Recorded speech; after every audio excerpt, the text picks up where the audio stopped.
Rising podcast. Today, July 29th, Thursday, we have the illustrious pleasure of being joined with author, esoteric scholar, and tarot enthusiast who's written 3 books on the topic, as well as her own tarot deck, which I think is one of the most beautiful decks out there, Christine Payne Towler. How are you today, Christine? Great to be here, Eric. I'm so happy. It's so good to have you. So, as I had mentioned to you previously, your tarot deck, the Tarot of the Holy Light, is one of my long-standing favorite decks to work with. The colors are so vibrant and beautiful. You went back to a lot of ancient source material for the images, drawing upon ancient alchemical paintings, and you created this with your husband. He did the artwork, correct? Yes, that's what's correct. We have a very interesting pairing. He came from the world of cartooning, and I've been collecting occult art and esoterica all my adult life. So when we were meeting each other, we were cruising each other's stacks. You know how that goes. You got to see whether somebody you're looking at might have the same taste as yourself. So never date anyone until you look at their bookshelf, they say. That is absolutely it. That's the fact. So when he pulled one of the big books off the shelf that's full of all these alchemical plates, they're black and white engravings, he said, wow, I haven't seen all this all in one place like this. It took me a while to find the resources. And I said, well, don't they look like tarot cards on steroids? I mean, it's all the same characters, but they're doing a lot more stuff and they got a lot more actions, and they're, there's a lot going on here that tarot must be referring to, but I don't exactly know how. So he said, well, let me take this. And eventually, he found sources online for all of these things so that we didn't get into copyright issues, but he did start immediately collaging with these black and white line images. And in his cartooning world, he learned how to work with not only just the artist, but the line artist and then the colorist. And, all of these things have to be designed. You don't just pick up a cartoon book and have it be, the writer having done all of it. So he's used to these kind of ensemble projects where one person contributes this and another contributes that. So he just put on his editor head. Now, I had written a book on the imagery of tarot that never got published because the editor became ill for a terrible long time. And when he came back out, he had to sell the press. So I kept the manuscript and handed it over to Michael. So he had my testament on the history of imagery in tarot, and then he had all of this alchemical engravings, and he had all this cartooning going on in his head, and he just had so much fun. It was 3 or 4 years of him just pulling things apart, putting them back together different ways. And he had a tarot deck in his mind when he was young, but never gone very far with it. So the Magus and the Fool are from his own interior design that formed up over 25 years. And the rest of it just flowed out in response to this text. So then I had to rewrite the text in order to catch up with the amazing things he had done just in the spirit of the work. Because although he read a bunch of alchemy books and he read my tarot book while he was doing it, he's an artist. And so all that passionate color and all that elemental insight, interacting with landscapes. And I gave him some parameters, what I needed to see in the cards so they would work for me as a reader. But he just popped it open. So every space is 3D. You can move around in it. You can read it from all sides. He buried little Easter eggs in there for people to find when they're looking at it from different angles. And he just had a heck of a good time. Plus, as a surrealist, he was enjoying playing with when you could use the same lines for a different image, how one thing segues into another. Mm-hmm. So there's as much as you want to do with that deck, you can pretty much find it in there because he made sure to load it up. Then when we did the coloring book, that allows any new person to come in and with their own sense of color, rearrange what needs to be filled in and what doesn't, because all those gorgeous lines from the engravings are still there.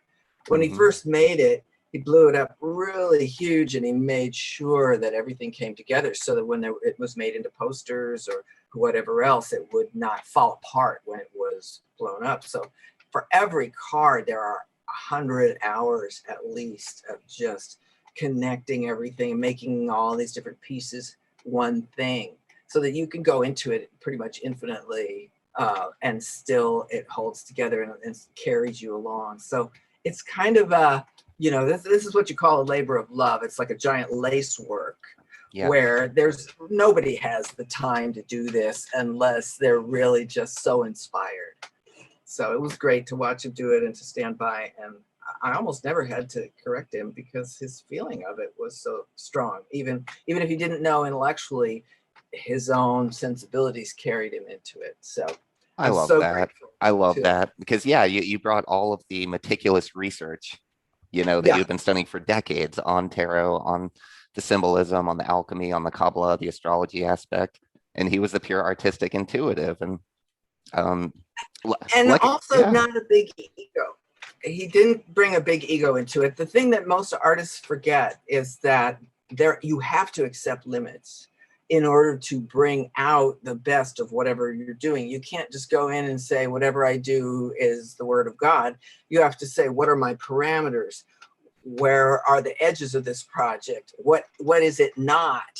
So that I can stay with what it is. Especially when you talk about 1 through 10 in a given element, you have to evolve the element. I don't want any repetition in a tarot deck. You can't have it like that.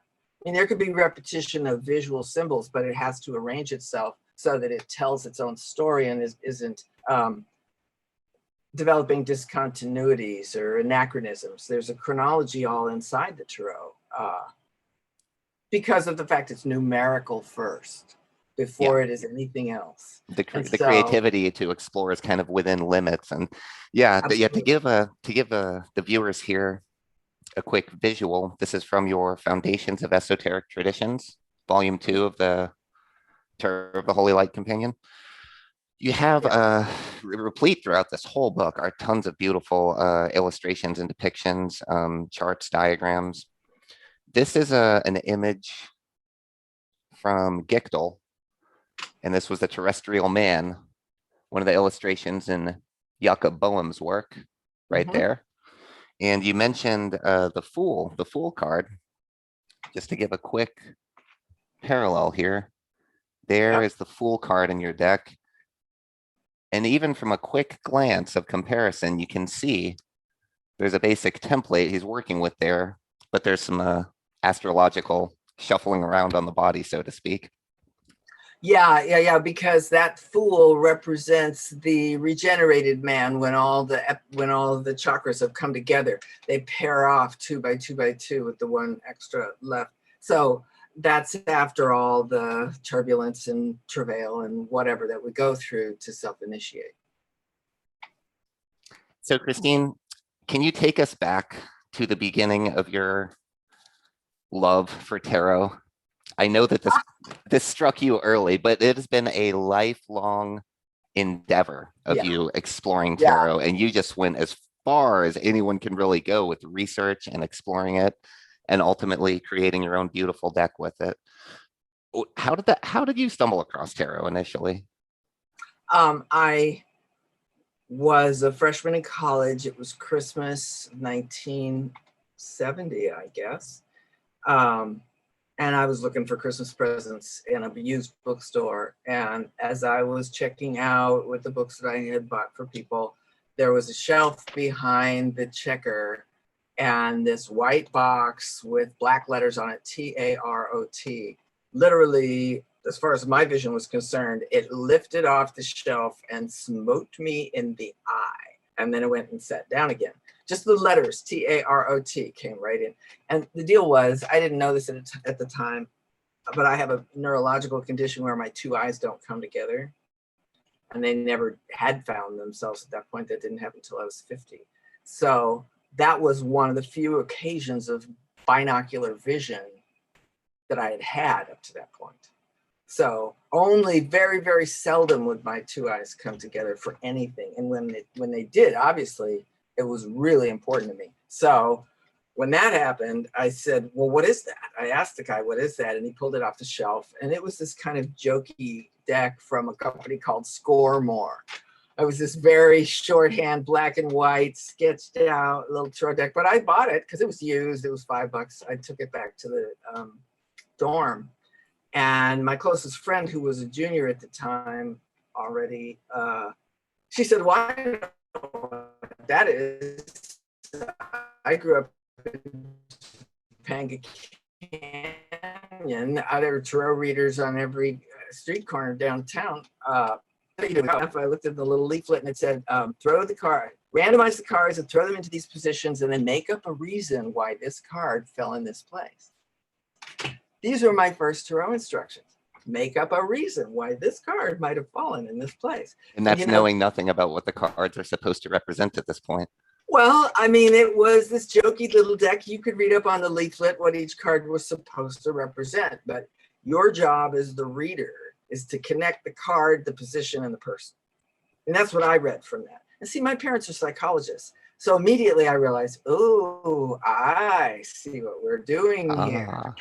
You know, we are lining up the ducks in the psyche, and then we're going to talk about them. Here's one, here's one, here's one. So then I went back and I got a better deck. But that particular bookstore had a stash of Masonic books from somebody whose family had not known what to do with them. And so they were all sitting on the tarot, this little 1970, there weren't a lot of tarot books, not a lot of tarot books at all. So he had one shelf dedicated to tarot, and there was Moni Sadhu, there was the Pappas Tarot of the Bohemians, there was C.C. Zane's book on the Sacred Tarot, and Eliphas Levi, Dogma and Ritual. So I took them all. And that was it. That was my first few years of tarot. That stack right there is a Corpus Hermeticum on tarot. So yeah. And I saw that there were other decks, but I wrote to the Brotherhood of Light and I asked for their deck. So I started with this black and white, so-called Egyptian looking deck that was completely Hermetic numbers and astronomy. Mm-hmm. And they basically said, look, use this to organize your mind. This is a giant cabinet of values, and you will just, by knowing the recipes, you know, number, sign, planet, suit, you will learn how to work these categories in your brain so that when you see a given set of symbols, you can sort of feed back what that does. Now, this is I recall you writing somewhere once that that some people found Jesus and you found tarot. Yeah. Yeah, there were a lot of my friends at the time taking Jesus as their personal savior. And I thought, well, that's great, but I want all 22. So I took the major arcana as my personal savior. Well, at least you don't go door to door with it. Well, I do if you think that tarot sits there and gives one card readings 24/7 for free. I mean, that allowed me to sleep much better at night, knowing that, you know, that giant tarot engine was churning away, and anybody who turned could at least get one card, and they could do one card at a time all night long if they wanted to. You know, even in the 70s and 80s, but especially since the internet, tarot has become the therapist of last resort, and the late night and all night tarot readers are the ones who, you know, along with the 911 operators, save people from that 4 o'clock suicide. So, you know, there is now that tarot has become so ubiquitous and easily accessible, and it's on every street corner, etc. It really does serve as a self-orientation tool for people in a lot of different states. So I do have a strong sense of responsibility to make sure that my work and anything that I produce is complete enough to where a person doesn't have to go, you know, off the deep end with no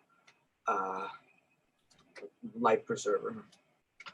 Especially when it comes to doing a reading for other people. It's a great responsibility there. And you did that for many years, I believe, right? Tarot readings for people, clients. Mm-hmm.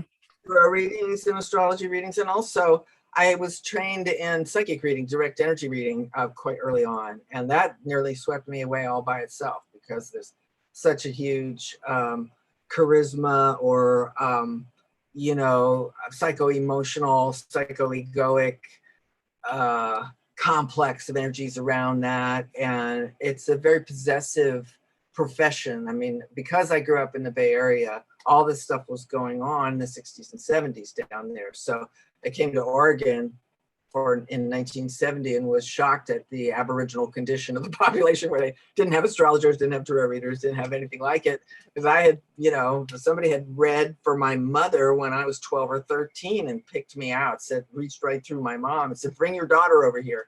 And that woman called me for years. When are you going to come and get training?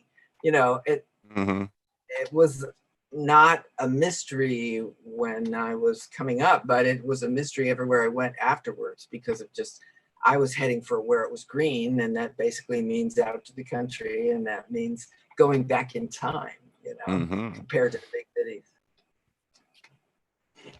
And with your research on the history of tarot, in one of your books here, The Underground Stream.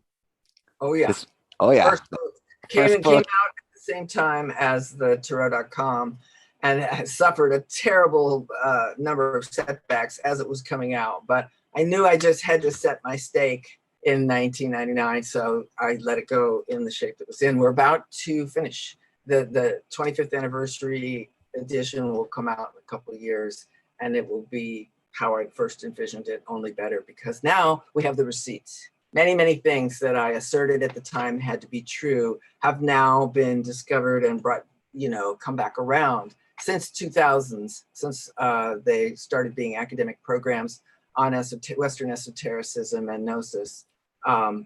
The research that needed to be done so that I could have the translations and I could point to them in academic journals, that's all been done. So when I get this book back out again, it will have all of its citations in full, stuff available to everybody to look at. Oh, that is awesome. That is awesome. And yeah, with this first book of yours, it's really interesting because compared to your more recent works, you get the feeling that this was sort of a bold coming out of, at least this is what I gathered. It felt like this bold coming out of the closet of a few decades of meticulous research already in progress with tarot. And you're organizing it and putting it all out there, for everyone else to explore. And even towards the end of the book, you're providing all of these, these beautiful grids. Oh yeah, it's an opportunity. Yeah, where you're comparing the attributions of different tarot decks, and you even leave one blank for the, for the reader to kind of fill in for themselves if they so choose. So it was this interesting coupling of meticulous scholarly research and cross comparison of all the different streams of tarot, while at the same time that little opening allowance for the individual to seep into. And that's a bit of a juggling act with tarot at times, don't you think? Oh yeah. Well, something happened at the turn into the 20th century. And I used to just think it was just Anglophile versus Francophile Masonic politics. But now I see that it was, the collective unconscious rising up with a new idea in its mind. And those two groups, the French Masonic Archives versus the English upstarts, that sucked a lot of oxygen out of the room for almost the entire 20th century. But now we're ready to get back out the other side and realize there was actually great diversity going on at that turn of the century. And there were a number of different proposals made about what might be the esoteric content of tarot. And not just arguing at the door about the Masonic aspects, but actually getting into the halls where, you see the architectonics, you see the Astro-alphanumeric structuring, you're past the superficial jostling of egos, and you're actually now in the cathedral seeing the sacred geometry building itself in front of you.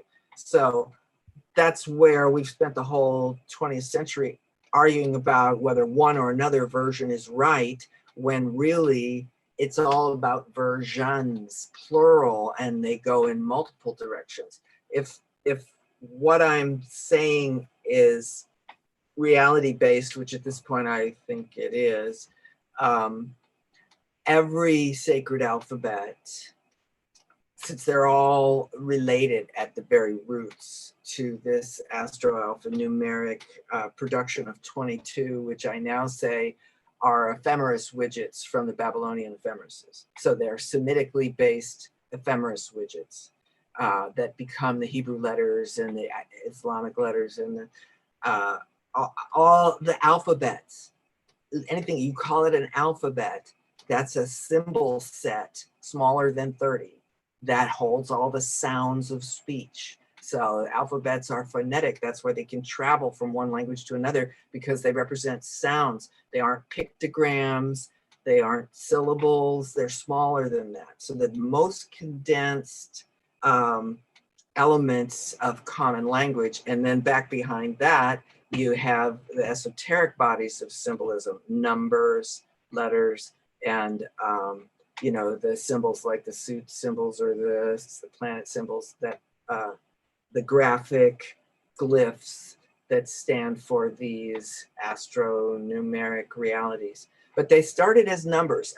We think of an alphabet as being letters for spelling words, but they started as numbers, number values, cosmogonic number values, tens, hundreds, and thousands. And that's what's built into the original alphabet, like the Hebrew alphabet, Arabic alphabet, the Greek alphabet. You know, these all sprung from this Babylonian Semitic linguistic roots that then the Phoenicians took around the world. They took the ephemeris all around wherever they had trading stations. Then suddenly the local lunar astrologers got this huge bump, and they became solar astrologers, and they could do all this much higher math because they had the ephemeris. But once the Babylonian ephemeris was pulled together and put in traveling form, the Phoenicians, who owned the western coasts of Europe, did huge amounts of trading back and forth, east and west, brought it everywhere. So then we have this, and then the letters were used as numbers in many places. You know, they would calculate on an abacus all over Europe. They'd calculate on an abacus, but they'd make their lists with letters. So A equals 1, B equals 2, etc. down the, and all the alphabets are in the same order. A, B, C, D, E, F, G, H, I, J. So you can see that they're all related. It can't be pretended that it's otherwise. And you can't break an alphabet away from its numeric matrix. That the letters are numbers. And until everybody gets that, they're going to continue trying to break the numbers away from the letters and then rearrange them and say they have a new system or say they have something special and cool, when from the point of view of astro-alphanumerics, there can be nothing new that's special and cool. This is a purpose-designed tool to work in the sexagesimal grid of mathematical arithmetic or mathematical calculation, the 360-degree wheel, and the 6 times 10 mathematics, so that you can do cosmic volumes and massive numbers with no fractions. That's why it has to be sexagesimal. That's why it has to be 22. That's why it has to boil down the way it is. And as soon as you break something, then the whole thing is like pickup sticks, just comes down. So, and for the viewer who may not be familiar with that term, sexagesimal, it's synonymous with hexadecimal as well, right? You're referring to a 10 by a 10 times 6 system. And how does that relate to the 22 alphanumerics of the core root language system? It depends on if you're talking a Greek. It relates via the Greek one way, and it relates via the Hebrew another. Okay, so from the Hebrew side, they have 3 classes of letters in the 22 groups. So there's 3 mother letters, there's 7 double letters, and there's 12 single letters. So those 12 single letters are the 12 signs of the zodiac. They have only one form, and they circle around. Even the order that they're given in the Sefer Yetzirah is circular. The 7 double letters are the planetary letters. And so they represent both going and coming, or forward motion and backward motion. And so the forward motion ones will be the letter as you find it in the middle of the word, and the backward motion ones will be the letter when you find it at the end of the word. So it has a different pronunciation and a different esoteric numeric frequency to it. And then the three mother letters are Aleph, Mem, and Shin, which are air, water, and fire. So you have basically the entire Kabbalah tree on 7 verticals, 3 horizontals, and 12 diagonals, counting down the tree. So this is the Hebrew rationalization for why there has to be 22. And behind that runs the decimal numbers, which you find much more emphasis placed in the Greek, on the Greek side. And the way they see it is in the creation, the emanation, the first Big Bang. From the 1, there are 10 steps down. And at the 10th step, you reach humanity, and you don't want to go any further because that's the underworld, and we don't want to go there. So 10 would be the Wheel of Fortune, and it spins you back around, and you make 10 steps back up again, and then you're at the top with the world and the Fool. So that's the decimal way of approaching these numbers. And 11, 22, 33, these are master numbers in esoterica anyway, so that 22, I mean, they have all kinds of adding and subtracting inside the numbers to justify why everything has to fall right where it does. So I can't recite it all to you. I am trying to line these things up and say the rudiments of them in the next book I'm making right now, which is for the Eudes Picard Tarot. I got Michael to color me one more tarot from this fellow Eudes Picard. It was part of this very large tarot ferment that I was referring to earlier, where a number of people were making proposals. It wasn't just the French versus the English. It was a number of different lineages from different angles making tarot proposals because of the fact that the astro-alphanumerics are there for anybody to use. Since it's astronomical at root, anybody can scoop up the vocabulary of their culture and distribute it in a tarot-like way through a 78 card deck, because they are all made in image and reflection of each other. So Eudes Picard made a deck that, now that I've realized it, is steeped in Islamic esotericism and the Greco-Islamic Hermeticism, not the Romance language mysticism that came back into Europe from after the Crusades, but instead the sort of pure, untamed North African and I don't want to say radical Islam, I would say pure Islam of its own early vintage, right? Because that came together at the same time that the Crusades were being busted up. So the very first waves of what would call itself Islamic mysticism was coming into Europe through Spain and the Iberian Peninsula through the magical documents of the time. And many of the European crusaders got converted, not just to Islam, but to a broader form of culture and to the sciences as were being practiced there. Remember, we didn't have eyeglasses, for example. We didn't have magnifying glasses or telescopes. We hadn't figured out how to grind lenses in order to do these kinds of things. So it was a huge radical breakthrough for people to ride off thinking they were going to conquer these savages and to come back wearing turbans and eyeglasses, and their brains had changed, they weren't crusaders anymore. They were doing something else. So this is where you have this growth of these out off on the edges lodges.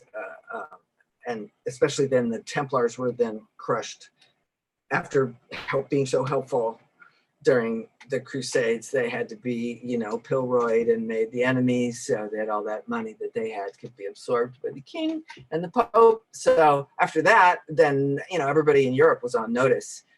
If you don't bow and kiss the ring, then you'd better disappear. So suddenly the pirates Mhm. are very out on the high seas in great numbers. And, like, where did they all come from? Yeah. So there's definitely a lot of disruption in the lineages, and a whole bunch of upstart people had to bail out of the mainstream. If they didn't want to kiss the ring, they had to disappear quickly. And so this is where now we're running after trying to pull together the Cathars and Albigensians, Bogomil stuff, because that got crushed. The Brotherhood of the Free Spirit got crushed. All these attempts to break out of the strict Catholic Christianity were, ground back up into sausage and, spread on the fields for compost. So we had to wait then a little while longer until we could get the energy back again, which contact with Islam and Judaism helped a lot. But you could just see these two different streams did not travel together. The Arabic stream versus the Judeo-Christian stream did not travel together. They reached Europe through different avenues. And so again, it's like imagining that the French and the English conversation is all there was in Tarot. No, because there's the Druidic contribution. That's a whole nother alphabet there. There's the Islamic contribution. There's the Byzantine contribution. Everybody who was doing astrology could make a Tarot if they wanted. But if you didn't know, just like what you had to figure out, when I was first doing these studies, everybody was taking the position that the Mercury of the alchemists is not the same Mercury of the astronomers. It's not the same Mercury you find on a tarot deck. You have to break up the categories in your mind and separate these things out, because no, we're not all talking about the same thing. Well, yes, they are all talking about the same thing. And when I finally said, I'm going to stop holding these categories and I'm going to act like these are all the same and see what happens. And it was just like insight after insight after insight. I mean, it's like all the walls blew down, and there was this vast field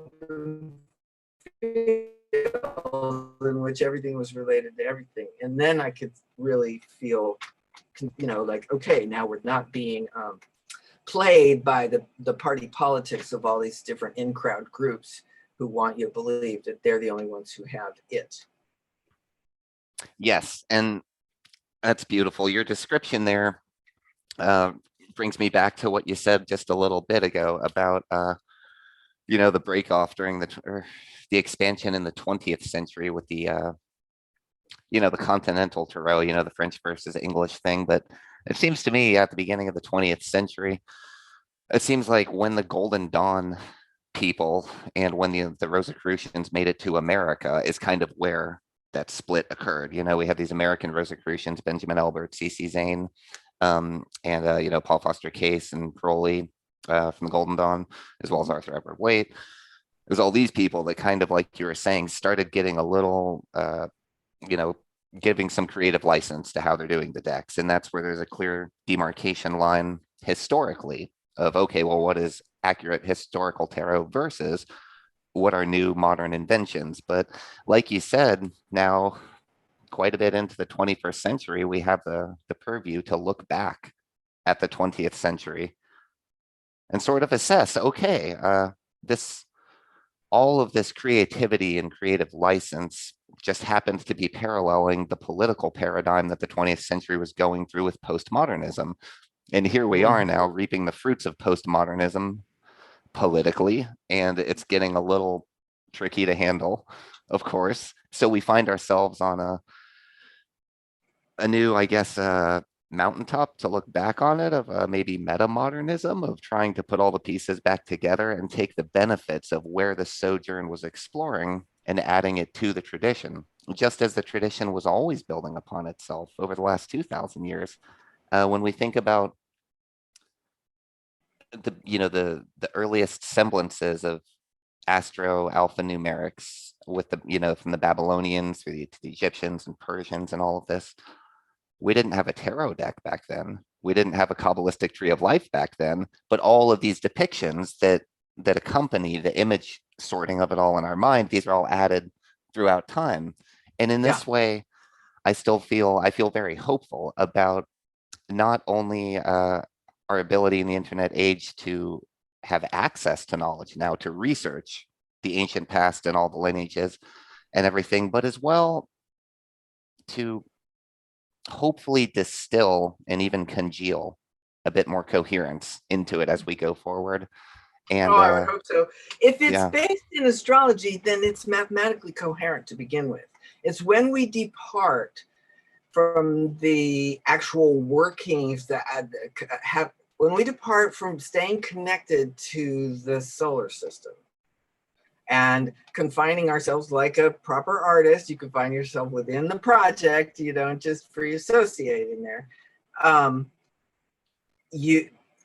Then you have, you continue to be able to use the best of what's in the old model, as long as you don't depart from that inherent structure. But if you decide to engage in various levels of belief, here's what happened at the turn of the 20th century was that, sorry, Manet has decided he owns me here. oh, that's so cute. My cat was just on my lap too. Yeah, there we go. There's Oh, he's like, what? oh, is that a Russian blue, the gray one?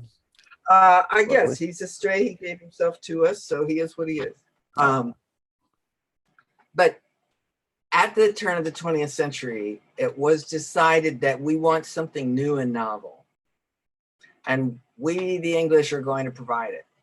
And a way to provide that is to translate the best of the old masters, but graft in the stuff that is going to lead to our new product. So if you read the translations of Eliphas Levi by Waite, Crowley, Mathers, and all of Levi's work was brought into English by these guys. You will find them adding footnotes and tables and imposing their own stuff right into the text in order to say, well, you can't really believe Levi when he gives you these astrological correspondences because he didn't have high enough ordinations to really know. So come buy our tarot deck and ours is corrected. Okay. So they spent all the time it took to translate every word of that book. And then they put that footnote in there to completely defang it when it comes down to actually using the tarot. So of course they say everybody should go read Levi, and they will find that footnote they put in there that says Levi doesn't know about astrological correspondences.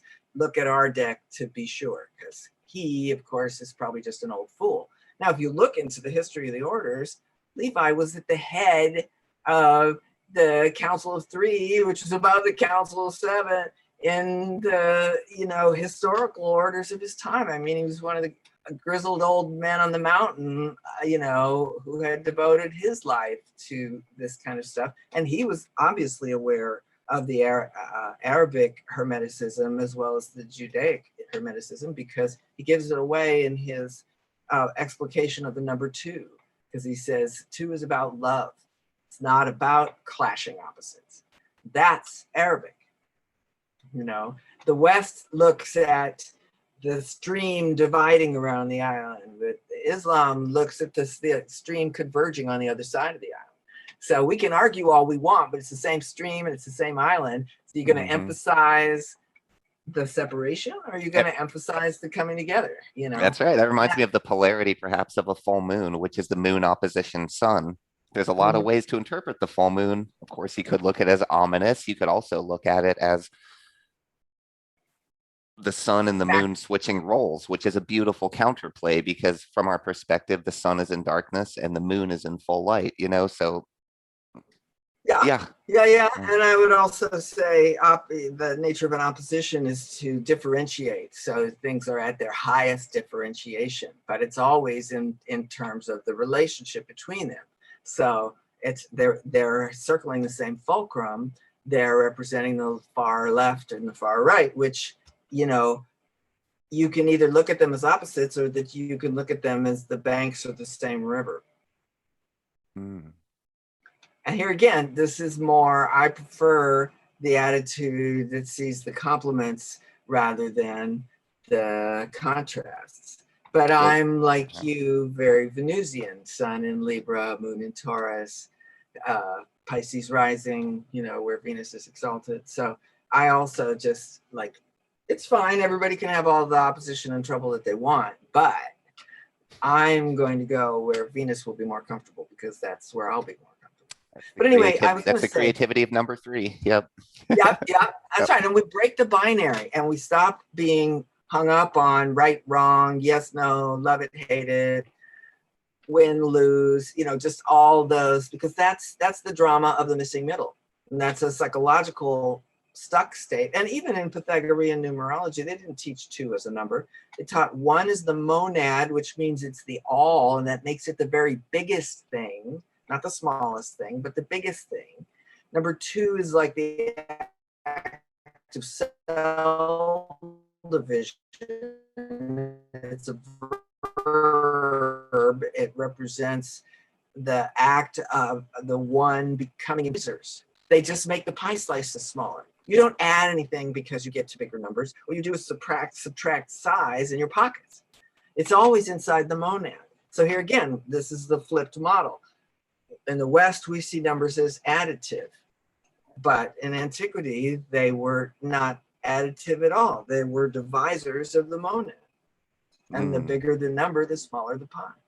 So we don't know, we haven't finished flipping the paradigm and getting back to, you know, where it started. When I was in college, I was studying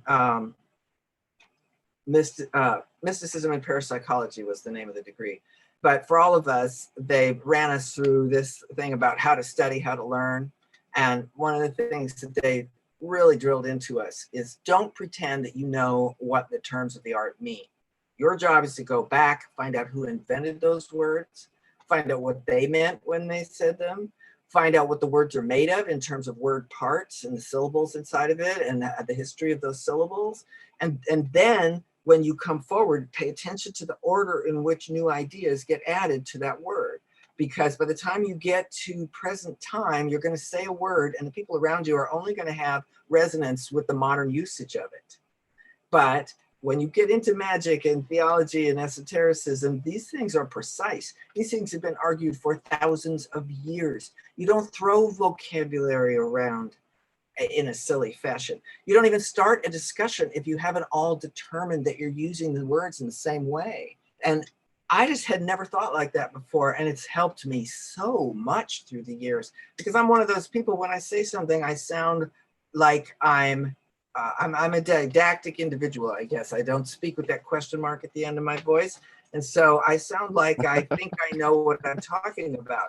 So I will excite argument. You know, people who feel that they don't like the sound of a didactic woman will try and find a way to pick it apart. And so if I'm not careful how I construct my sentences, how I form and use my vocabulary, I'll get myself into indefensible positions, you know, with people who don't know what I'm talking about anyway. So why am I struggling, right? So it's been a real lesson in this lifetime to pay attention to precision in speech when I can, especially when I'm writing, so that I don't lay a trap for myself later because I was lazy before and I just did some kind of hand waving, you know, band-aid over the idea. It's really important to get it straight because, again, in esotericism, the tools of the art are numbers and letters and symbols. There's no room for parts of speech, right?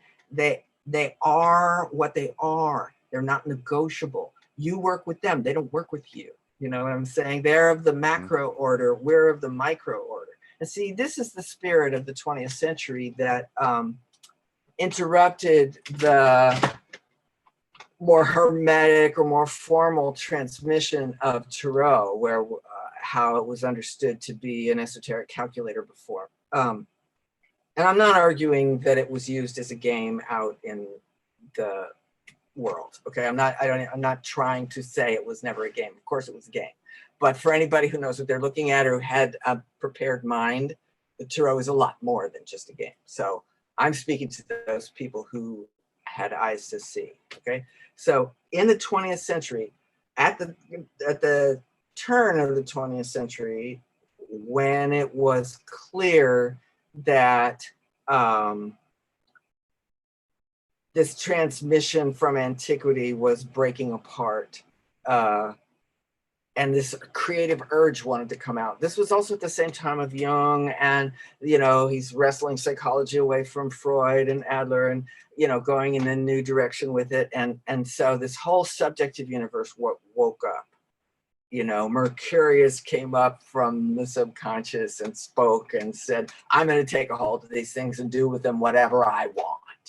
So suddenly you have all these artists wanting to make tarot decks. You have all these and free associate their tarot decks, right? Not just stand in the footprint of the Marseille deck, but just go this way, go that way. And they're all making proposals to each other. And they got their Egyptian list, and they've got their Bohemian list, and they've got their Greek story, and they're trying to put these together. You find I have, for the Picard deck, there's a great graph that PRPO made with like 5-6 different contributors of lists of values for the major arcana. You would never see this now.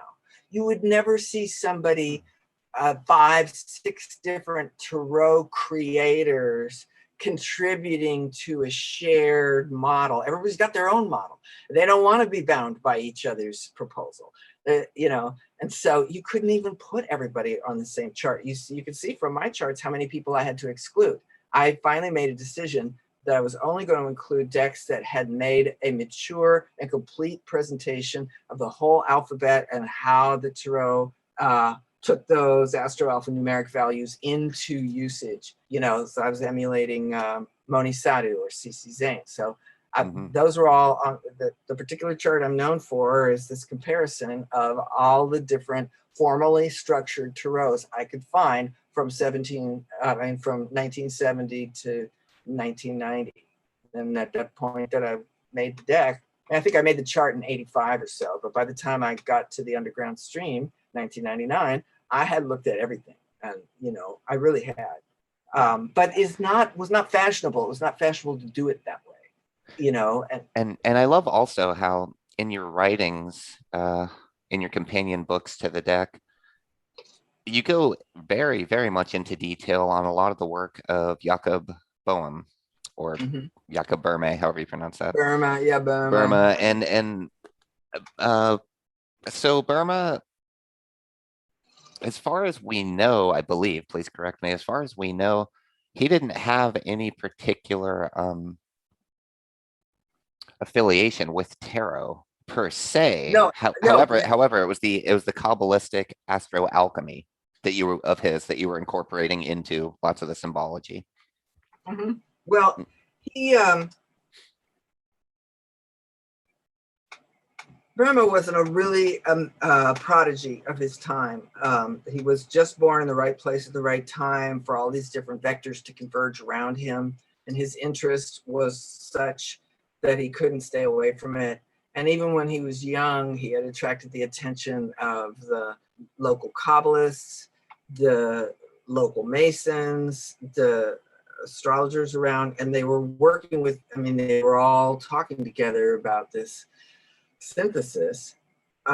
He was fascinated by the traces of Gnosticism. He was like, knew the Bible front and back, this way and that way. And so it was very clear to him what parts of it came from Gnosticism, what parts of it came from Judaism, what parts of it were, really inspired directly. I think he's part of the impulse that ended us up with the Q commission. No, not Q, a J commission, right? That was trying to decide which of the words in the New Testament were really from Jesus himself versus which of it was overlayered on top. Burman was trying to do the same thing in his day. It was like, winnow these things out and understand God's thought rather than human theology. So I think of him as, like myself, a seizure disorder person, probably had migraines. He was not of the best health. He died young, kind of shock. So he was probably out of body a lot of time, for dealing with his own internal process. And just the pictures of him, he looks completely neurasthenic, right? Hair falling out and super skinny and frail, very frail, strung out. kind. Mm.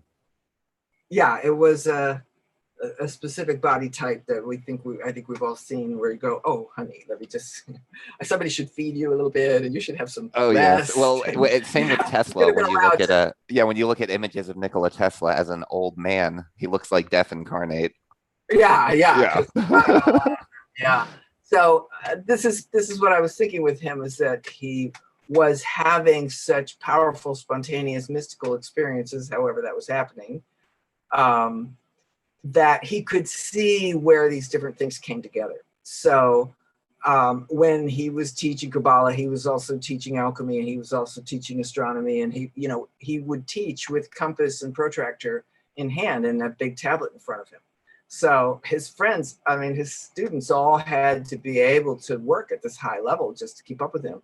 And you see from the incredible volume of mystical art that he and then his followers produced, that it was, many of his students were engravers, and they just sat at his feet waiting for him to tell them another illustration they needed to make. I mean, took 100 years to just catch up with all the instructions he gave. As to visualize this, now try and see this, and so And again, that's where that whole, sort of a Pythagorean approach, of like the true teachers, so to speak, the authentic Kabbalists, it's a fully intact, multifaceted system, like you were saying, where the number theory, the astrology, the alchemy, the Kabbalah, it's all one thing with just different facets, and you have to teach it that way.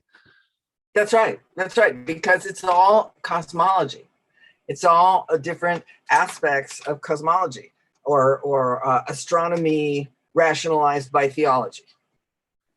So, and each different culture focuses on different parts of it, because now you can't even do all of it at one time. You have to decide what part am I going to exploit to get what result that I might need. So right now I'm trying to do a workbook, a third book for the Tarot of the Holy Light, although because of all this Arabic stuff that's come up with the Udi's Picard deck, I'm going to have to, I've had to go all the way back to Hindu and Babylonian astrology and come forward again, do another one of these chronological surveys so that I could understand how this mosaic is built, so that I can then talk about the astrology that made it to the Middle Ages Europe. And it came through Picatrix. It came Yes. on camelback and on shipboard.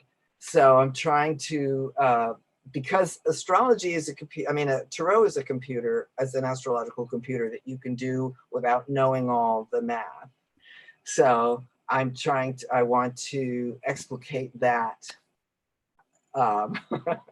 so that we can, people can see the triangle. In other words, get off the binary again, the either or, and see all the legs of the stool and realize the one doesn't stand without the other.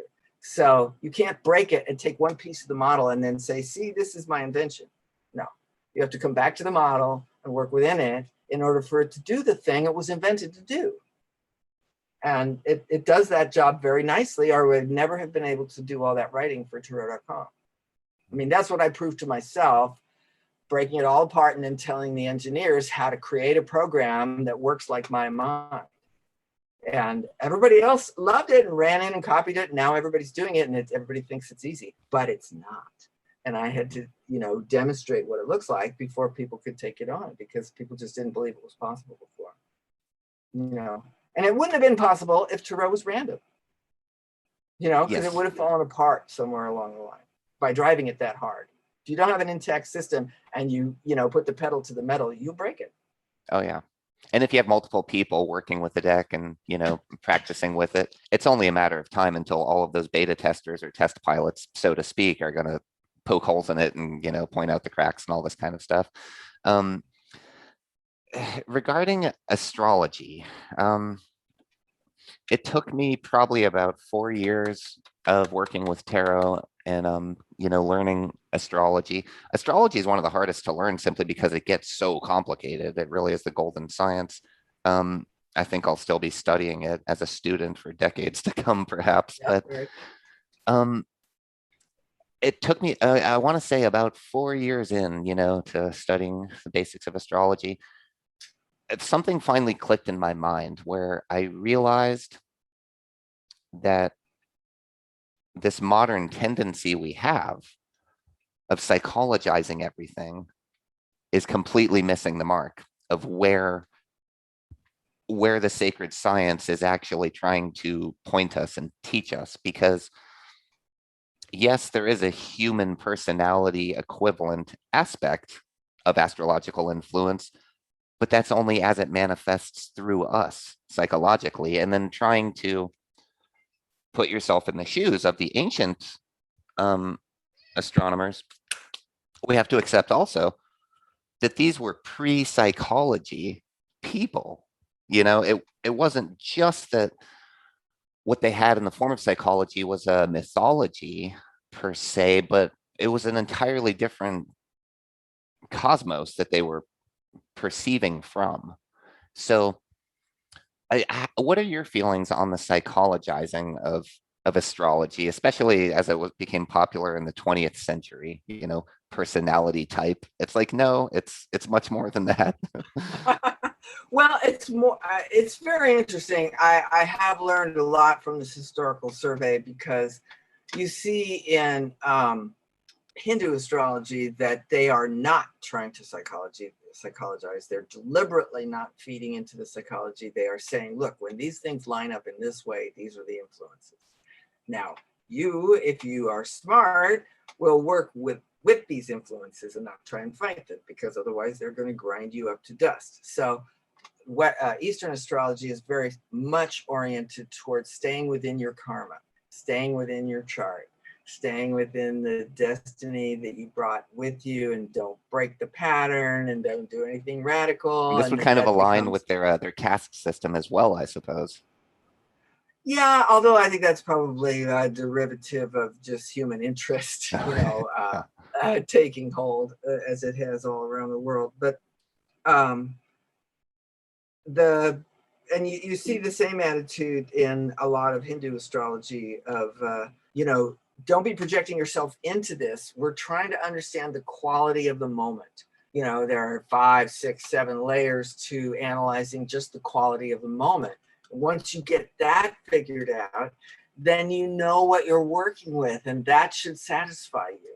So that's the kind of reading that you get from a more Eastern focused or traditionally focused astrologer, where they're making that sentence with all the different ingredients together. And as they read it out to you, they're not trying to spin it so that they can tell you how to arrange your mind. They're saying, here's what reality will support. Here's what reality will fuel. Here's the energies available to you at this time for this circumstance. And they don't want to hear about how you feel about it or what, because that's not the point. But you come west, you come a few time zones west, you get to the Middle East and Far Eastern Europe, and you're in, as the Arabs are picking up, they're going across 11 time zones, right? And they're picking up stuff from everybody. So at the point that you begin to find writings in Arabic, and now I am being imprecise, but I have several books here that are translated from 900 AD, already fully assembled by Ibn Arabi on the art of interpreting the chart and stellar returns and this and that. And at this point, you see the psychological ideas beginning to break off. Basically, they're saying, why is it that sometimes an astrology aspect will come up and nothing will happen? And they're starting to say, well, it's not that nothing happened, but maybe it happened inside the person and not outside the person. So now we have just doubled the number of significations we can read from everything. Because if we're now not just mapping the quality of the energy that you're embedded in, but now we're talking about what goes on inside of you, oh, well, there's your foothold for psychologizing. So at that time, then, they're beginning to think about the inner life, and maybe that's the place where the excess energy runs when it doesn't play out, or when it doesn't quite rise up to the occasion of manifestation, but there might still be something going on inside the native. So they were happy with that for a while, but like we were arriving at earlier, by the time the collective unconscious had extruded Jung, and he could read in 22 languages and could see all this astro-alphanumeric stuff, could see the basis of these different linguistics and adding up. And so he never spoke about it in those terms, but he had that sensibility nonetheless from just this deep level of exposure to all the linguistics and all the different things he studied. So that's where he got the idea of the archetypes. Well, archetypes, right? First things, first forms, they are those same magical letters, numbers, and symbols. So the true archetypes are the alphabet, the number set, and the glyphs of astronomy. So again, they represent the third leg on the stool. So it's not, they're not just outer world. They're not just inner world. They're numinous complexes of energy that are each denominated by their own unique characteristics, and they appear at every level in their various combinations and express themselves according to what level they're on. So this, because he was trying to make psychology a science, okay, he was desperate to see it in the roster of the sciences. So he used this construct that came to him from history of the astro-alphanumeric grid and cast it into the psyche and said, okay, if these things exist in the outer world, they must exist in the inner world, and we will assume that they exist, and we will start cataloging them, and we will start working with them as if they were as real as mathematical equations. And so that is where you get the real firm foot into the psychological world, because now we can steal the thunder that was always in the magical and astronomical equations and see it, cast it, project it into the psyche. And of course, it's there because we're all dealing in linguistics, right? We speak and use these ancient languages or the modern versions of them. And so those seed thoughts are still in there, and those seed ideas are still embedded. The subconscious speaks all languages, right? And it created language. So there are no languages that are closed to the dream time, to the self in its interior splendor. But that's because the languages themselves rest on these archetypes. And these archetypes are the astro-alphanumeric verities, the verities that are, that stand between the infinite cosmos and the miniature world of humans. So they're the translators of the one to the other. And that's why the sexagesimal grid just can't be violated, because that is the mathematics of circles, and therefore the mathematics of time, the mathematics of space, and especially the mathematics of space travel. So sexagesimal math is what allows us to leave one solar system and enter another, because you can calculate all these orbits without the fractions. Now you have to, there will always be fractional values, but the framework you're calculating inside of does not introduce fractions of its own. So, you can have a great degree of precision down to 1 degree, and then the little fraction at the end, you can just throw it away. But you don't compound error upon error upon error, as long as you're working in the sexagesimal grid, because your error will always be less than 1. So it's just they discovered what the honeybees know, which is that you could get the greatest bang for your buck by going in sixes. It's the honeycomb. Oh God. Sorry, I had a terrifying vision experience regarding a honeycomb earlier this month. Anyways, I don't want to go there. Okay. Oh God. Are they behind us or ahead of us? Oh goodness. It was a dream time experience that I came out of forgetting who I was. I kind of went into oblivion, and it was honeycomb based. Anyways, think of the tomb of Christian Rosenkreutz. That was the imagery. Wow. Yeah. So regarding regarding hexagons and honeycomb structures, pure speculation, pure speculation. What do you make of the North Pole of Saturn? What do you think? What do you think that is? How, Oh, well, I how does think that that occur? those are all the vectors. The north and south poles of every planet, is where all the longitudinal lines come together. Hmm. And it will, I mean, this is nature.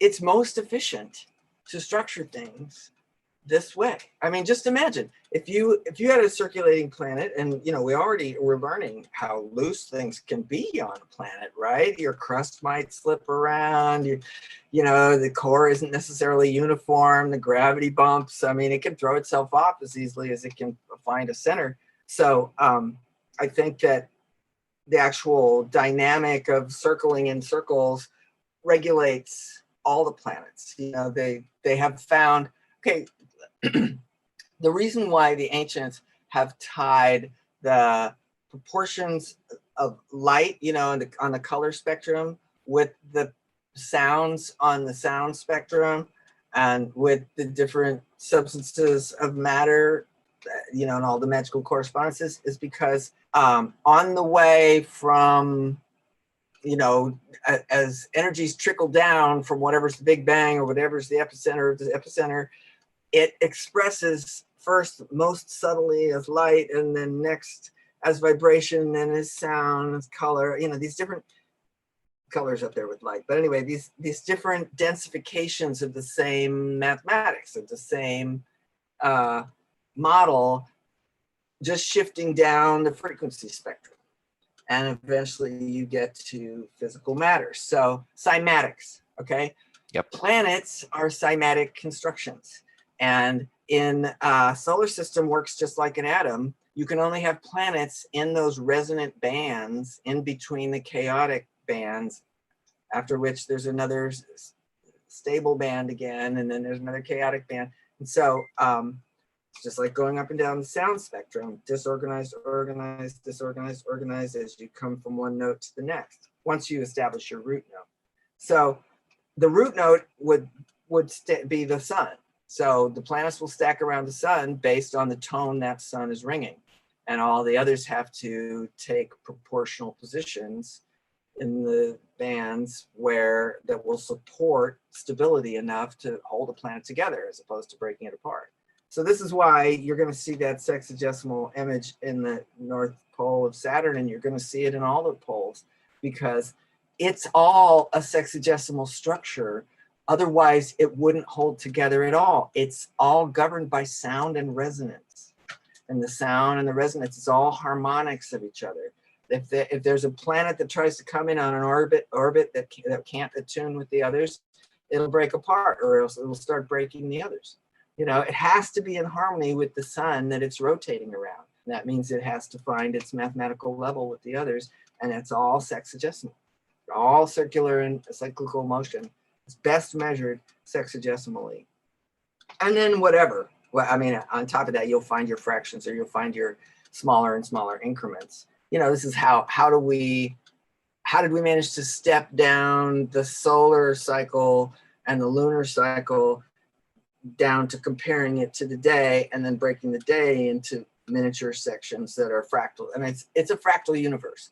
So the big, the small, they're all entrained to each other. Did I answer your question? You certainly did. Thank you. That's a lot to ponder. I appreciate that. Out of curiosity, over the last, say, 20 years or so, what do you think have been some of the largest hallmarks astrologically for the time period that we're going through right now? Well, it's always going to be the outer planets. And I'm saying this because I'm older now, and the minor planets feel like mood swings. Uranus, Neptune, Pluto, even Saturn and Jupiter.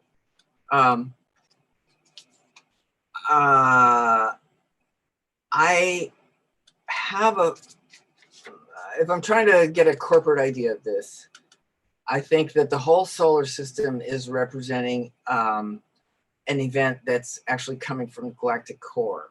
So it's bigger than just the solar system, but the sun is throbbing away on its own very long cycles. and triggering cycles to us. But the heaviest thing is definitely those outer planets. And I think we're going to really feel it by 2024, because at that point, the outer planets will have come together very strongly over in those winter signs. Only Uranus is out of the bundle, but Neptune and Pluto and Saturn they're all over in that winter quadrant. And that as the sun, the Earth runs between the sun and this big bundle of outer planets, we're going to have a lot of stress. So we're building up to that. But I think it will actually become tectonic by the time that thing really condenses. It's not that we aren't already having increased tectonic pressure and more volcanism, more vents opening, bubbling up, methane, all kinds of stuff. It isn't just our superficial climate change. It is the conversation between the Earth solar system and this increasingly chaotic time, and things are going to be increasingly chaotic for civilization because we are so dependent on our high technology, and it's so wired to, it's so electronic that if the sun hiccups in the wrong direction, we can all be just, grid down and gone for years. So we haven't really put it all together yet at the mass level, but the astronomers are starting to get aware of the level of the potential emergency, and we may or may not go the way of all things here in the next few decades. But those outer planets, as far as the psyche of humanity, they are definitely pushing and pulling us. I don't know, you probably have looked in on the work of Richard Tarnas.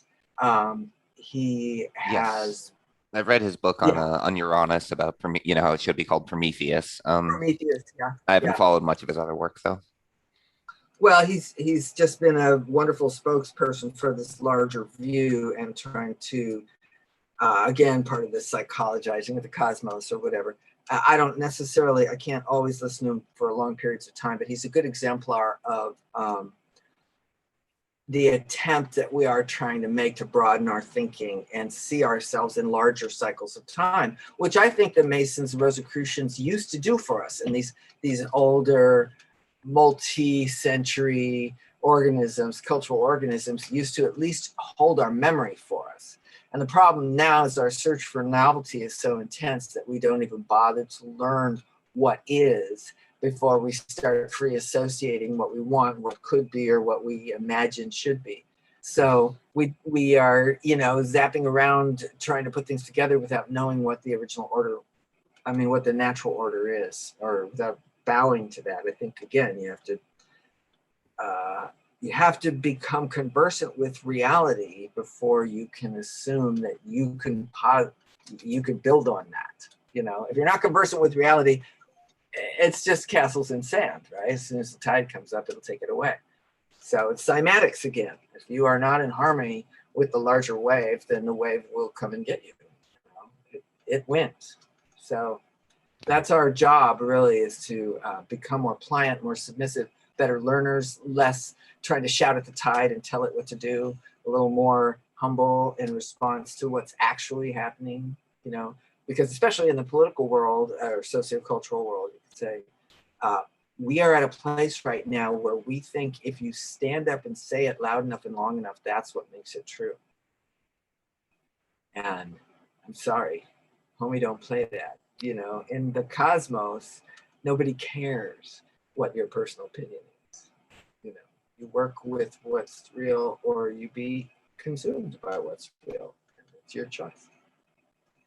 I think that is a perfect concluding note. I love it. Study reality. Work with reality before you start tweaking it. It's good advice. Well, good. Okay, then. Sounds like we've wrapped ourselves around. Well, awesome. Thank you very much. This was a great chance to chat with you, Eric. Thank you, Christine. And I will go ahead and post links to your work in the notes. And as always, I love chatting with you and I love your work. Thank you for making the coolest deck ever. Oh, love it. Thank you. Love it. Keep it up. I look forward to your next book, Christine. Okay, thanks, Eric. See you later. Bye-bye.